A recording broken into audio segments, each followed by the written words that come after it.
नमस्कार, जनप्रवाद सुपरफास्ट में आपका स्वागत है। मैं हूं हेमेंद्र सिंह। एक नजर डालते हैं आज की सुर्खियों पर। महाराष्ट्र के डिप्टी स्पीकर ने अविश्वास प्रस्ताव को किया खारिज। गुवाहाटी से बागी शिंदे गुट ने ईमेल के जरिए भेजा था प्रस्ताव। महाराष्ट्र में बागी विधायकों से नाराज शिवसैनिक सड़क पर उतरे, का कोई नहीं बचेगा। तानाजी के कार्यालय में की तोड़फोड़। विरोध प्रदर्शन को देखते हुए पूरे महाराष्ट्र में जारी किया गया अलर्ट। ठाणे जिला प्रशासन ने 30 जून तक लागू की धारा 144। बगावत के बाद एकनाथ शिंदे ने नई पार्टी का किया ऐलान। शिवसेना बाला साहब रखा अपनी नई पार्टी का नाम। उद्धव ठाकरे को मात देने के लिए शिंदे गुट ने बुलाई अहम बैठक। पार्टी के ऑफिशियल प्रवक्ता का नाम किया जा सकता है घोषित। शिवसेना की राष्ट्रीय कार्यकारिणी की बैठक में बोले उद्धव ठाकरे का बाला साहब के नाम का कोई और नहीं कर सकता इस्तेमाल। उद्धव बोले हिम्मत है तो शिंदे अपने पिता के नाम पर वोट मांगे। बाला साहब के नाम को लेकर चुनाव आयोग जाएगी शिवसेना। शिवसेना के बागी विधायक महेश शिंदे ने एनसीपी पर लगाया आरोप का शिवसेना को दिया धोखा। ठाकरे के साथ चर्चा करना व्यर्थ। निर्दलीय सांसद नवनीत राणा ने की गृहमंत्री अमित शाह से अपील का विधायकों के परिवारों को दें सुरक्षा, लागू हो राष्ट्रपति शासन। सियासी संकट के बीच एनसीपी ने विधायकों पर बोला हमला का गुवाहाटी में कौन कर रहा बागियों के बिल का भुगतान। एनसीपी शिवसेना ने बागी विधायकों के होटल के बाहर किया प्रदर्शन। असम सीएम बोले शिवसेना के बागी नेताओं से मेरा लेना देना नहीं। महाराष्ट्र के सियासी संकट पर देवेंद्र फडणवीस के घर पर हुई बैठक। इस दौरान रामदास अठावले सहित कई बड़े नेता रहे मौजूद। देवेंद्र फडणवीस से मुलाकात के बाद गरजे रामदास अठावले का महाराष्ट्र में दादागिरी से देंगे दादागिरी का उत्तर। देश में राष्ट्रपति के बाद उपराष्ट्रपति के चुनाव की अटकलें तेज। वेंकैया नायडू का 11 अगस्त को खत्म हो रहा है कार्यकाल। गुजरात दंगों पर सुप्रीम कोर्ट के फैसले के बाद बोले अमित शाह का जिन लोगों ने आरोप लगाए वे पीएम से मांगे माफी। अमित शाह बोले 1984 में कांग्रेस ने 3 दिन लगाई थी आर्मी। गोधरा कांड के बाद सेना बुलाने में सरकार ने नहीं की थी देर। G7 की बैठक के लिए पीएम मोदी आज जर्मनी होंगे रवाना। पेंटागन सचिव बोले हमारा मकसद सभी को एकजुट करना। जलवायु परिवर्तन और खाद्य सुरक्षा G7 समूह का अहम मुद्दा। यूक्रेन रूस युद्ध, हिंद प्रशांत क्षेत्र की स्थिति पर भी होगी चर्चा।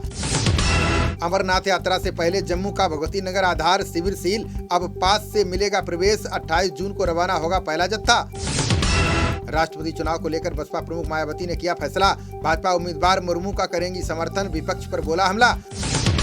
द्रौपदी मुर्मू को लेकर केरल के राज्यपाल आरिफ मोहम्मद का बयान का झोपड़ी में पैदा हुई बच्ची अब बनेगी देश की राष्ट्रपति।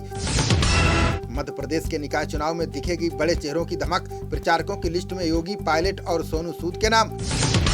मध्य प्रदेश के सागर में ईसाई बीजेपी नेता विभिन्न टोप्पो बने हिंदू का हिंदू धर्म मुझे अच्छा लगता है, मेरे पूर्वज थे गौर ठाकुर। यूरोपीय परिषद ने यूक्रेन को 9 बिलियन यूरो देने का किया ऐलान। यूक्रेनी सेना ने रूस के Su-25 एयरक्राफ्ट को किया ढेर। 27 जून को दिल्ली में दस्तक देगा दक्षिण पश्चिम मानसून। उत्तर भारत के कई राज्यों में भी होगी झमाझम बारिश। पंजाब में हथियार तस्करी और उगाही के बड़े रैकेट का भांडाफोड़। पुलिस ने पिंडा गैंग के 13 शूटर समेत 19 को किया गिरफ्तार। सिद्धू मूसेवाला हत्याकांड में पुलिस के हाथ लगी एक और सफलता। घटना में शामिल 21 साल का कबड्डी प्लेयर जसकरण सिंह गिरफ्तार।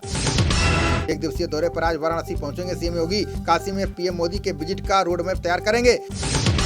अवैध खनन को लेकर मेघालय हाईकोर्ट ने राज्य सरकार को दिया निर्देश का चूना पत्थर खनन लाइसेंस के सत्यापन की शुरू करें प्रक्रिया।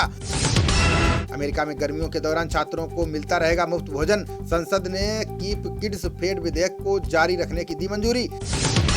कर्नाटक के सुलिया तालुका के कई हिस्सों में भूकंप के हल्के झटके। करीब 45 सेकंड तक कांपती रही धरती, लोगों ने सुनी तेज आवाज। अमरनाथ यात्रा से पहले सीमा पर व्यापक तलाशी अभियान। सीमा पार सुरंगों का पता लगाकर रोकी जाएगी आतंकवादी घुसपैठ। गहलोत ने तनाव और हिंसा का माहौल पैदा करने का लगाया आरोप। बोले इस तरह की राजनीति देश और प्रदेश के हित में नहीं। हसीना ने बांग्लादेश के सबसे लंबे पद्मा पुल का किया उद्घाटन। बोली ये सीमेंट का ढेर नहीं बल्कि बांग्लादेश का गौरव। राजस्थान भाजपा ने आपातकालीन की बरसी पर मनाया काला दिवस। कई शहरों में पार्टी कार्यकर्ताओं ने धरना देकर बाह पर बांधी काली पट्टी। खाद्य और पेय उद्योग से संबंधित प्रतिष्ठित सूची में 4 भारतीयों के नाम। डॉक्टर निशा, विनेश जॉनी, अनुषा मूर्ति और निधि पंत को मिली जगह।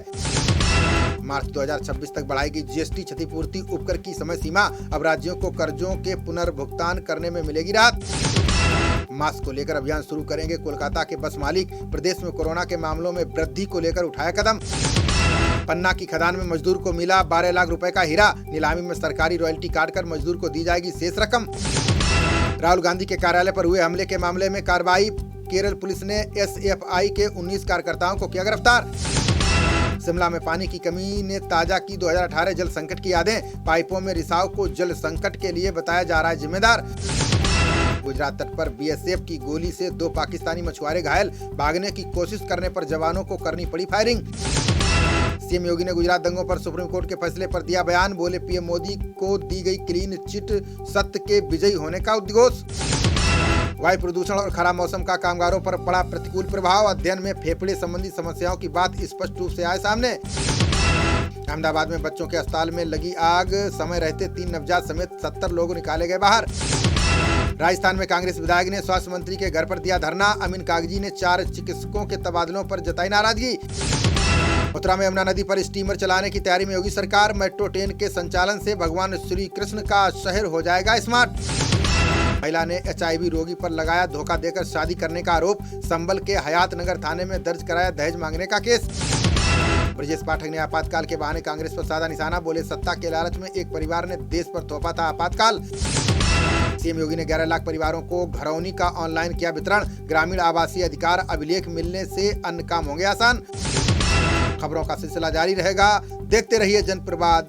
नमस्कार।